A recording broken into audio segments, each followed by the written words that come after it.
All right, so today we are going to be making a woodsy, that's what these things are called, woodsies.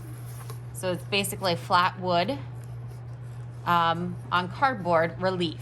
So a relief is not quite flat, but it's not quite 3D. It's like 2.5D, if you think of it. So you view a relief for the most part straight on, but if you look at it from this side, it has elements that are raised, and it's kind of hard to see on screen, but they obviously are popping off. So there's different levels. There's the background, and then there's the relief part of your composition. So we are going to make a relief with the scraps. Every class, now the black's hard to see. I don't think I'm going to use the black. I think every class is going to get a different metallic color. And Mrs. Shartle tried very hard to try to figure out how I could have you guys paint them.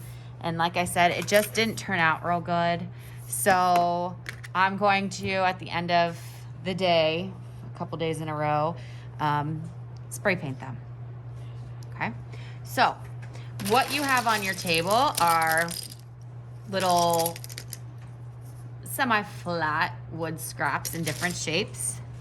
In a moment, you are going to get a piece of cardboard and a Sharpie marker to put your name on it. So I'm gonna move these out of the way. I actually did pick through the scraps, the wood scraps ahead of time, so I had some pieces pulled. And it's not that big of a deal because it'll get spray painted over, but just in case the paint doesn't cover well, if you look at your cardboard and one side has writing on it, go ahead and put your name and class code on that side. And class code is either for A, B, C, or D. In this case, we are for B, but if you are watching this and it's not a live demonstration, your class code is something different, so don't write 4B. Okay. And it is very important that you put your class code on there because I am definitely displaying these. I think it's going to be so very pretty with the gold, the bronze, and the silver going up. All right. So for our relief, I'm going to zoom in. You have your cardboard, and our focus today is to create rhythm and movement on our relief. And that is done very often by using patterns.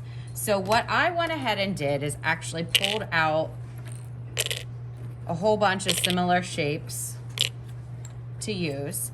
And what I'm going to do is I'm going to lay these out on my cardboard before I glue them down. And I'm going to try to create movement across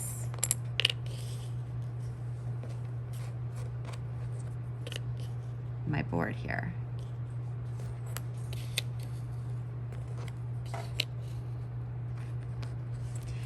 I want to try to keep my scraps on the board. If it comes off just a little bit, that is not that big of a deal, but I could probably scoot these up a little bit and remedy that piece coming off of there. But now I've given myself another situation where this one's gonna come off because I feel like it needs one more. So if you have a little bit coming off, not a big deal. Then maybe I do something else. I don't want to leave a whole bunch of negative space, so the background space. I don't want to leave a whole bunch of that empty.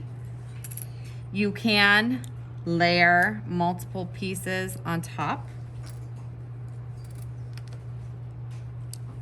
like so. And if you take a look at this one, so my movement starts here and radiates outwards, and then I had all this negative space. The Elmer's glue, for whatever reason, when it is spray painted, looks almost like gems. So you can use the Elmer's glue as part of your composition. So I'm gonna go ahead and do that. with my Elmer's, obviously twist it open, remove any gunk that is stuck to the top. I lay mine out first. I recommend everybody do that. And you're just gonna put down a little glue, press it down. I would love if it didn't gush out the side, because as we see here, the glue creates a texture that the paint is going to pick up. So if you can keep it from doing that, that's great. I am going to show you how to make texture with the glue here in a moment. See how it's coming out the side? That's going to show up. Let's pretend I've glued all this down and I want to create some kind of texture with my glue. You want to make sure that it is creating like a solid line or a solid dot. So I'm pulling, I'm going nice and slow.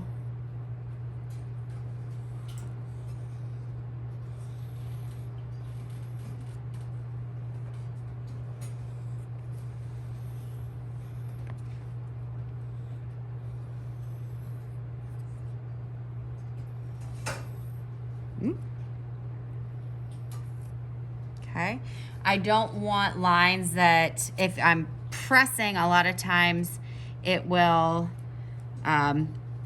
do kind of like two separate lines. You want one solid line, and when this dries, we're gonna have a real nice effect. Also, if you're doing dots, I'm going straight down and straight up, and I want them to be bubbly, like I want them to stick up. The situation that we're gonna run into is not bumping these when we put them on the drying rack.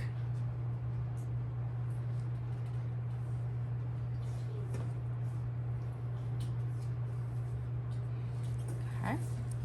So when you are done, we are going to, oh so carefully,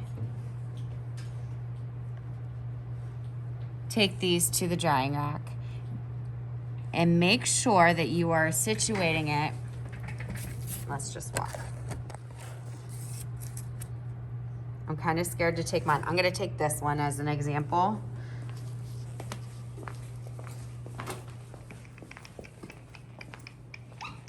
So if it's really tight, like this right here is a little tight, you might hit your glue putting it on there. This middle one's spaced pretty evenly. This end one has some tight, some open spaces.